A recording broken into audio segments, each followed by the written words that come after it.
તો અમદાવાદમાં જે રીતે મિની વાવાઝોડા જેવો માહોલ સર્જાયો છે। છેલ્લા એક દાયકાનું સૌથી મોટું ધૂળિયું વાવાઝોડું અમદાવાદમાં ત્રાટક્યું છે। ભર ઉનાળે અમદાવાદ સહિત રાજ્યભરમાં ચોમાસા જેવો માહોલ જોવા મળી રહ્યો છે। સાબરમતીથી સરખેજ સુધી પવન ફૂંકાયો છે, ત્યારે છેલ્લા એક દાયકામાં સૌથી વધુ ધૂળિયું વાતાવરણ સર્જાયું છે અમદાવાદનું। વધુ વિગતો સાથે સંવાદદાતા ચેતન આપણી સાથે જોડાઈ ગયા છે। ચેતન, જે રીતે અમદાવાદના વાતાવરણમાં એકાએક પલટો આવ્યો છે, ધૂળિયું વાતાવરણ બની ગયું છે, ધૂળની ડમરીઓ ઉડી રહી છે, ચેતન, કેવો માહોલ?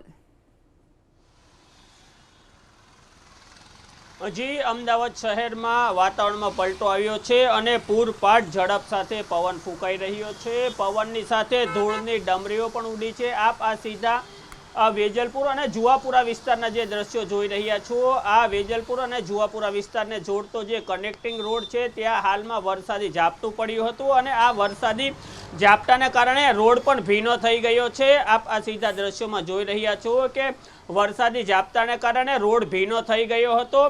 મોટા જે કરારૂપી ઝાપટા હતા તે પડી રહ્યા હતા અને તેને કારણે ગરમીથી ત્રસ્ત અમદાવાદ વાસીઓને પણ રાહત મળી હતી। જો વરસાદની વાત કરવામાં આવે તો પશ્ચિમ અમદાવાદના જે કેટલાક વિસ્તારો છે, વેજલપુર છે, જુવાપુરા છે, વટવા છે, તે વિસ્તારમાં વરસાદ પડ્યો હતો અને વરસાદી ઝાપટા પડ્યા છે, જ્યારે કેટલાક વિસ્તારો હજી પણ કોરા છે।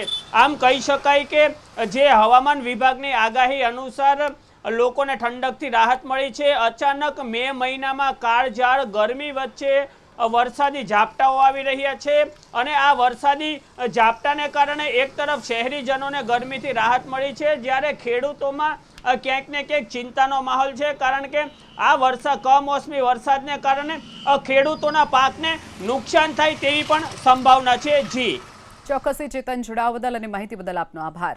તો અમદાવાદમાં મિની વાવાઝોડું ત્રાટક્યું છે। છેલ્લા એક દાયકાનું સૌથી મોટું ધૂળિયું વાવાઝોડું ભર ઉનાળે અમદાવાદ સહિત રાજ્યભરમાં ચોમાસા જેવો માહોલ જોવા મળી રહ્યો છે।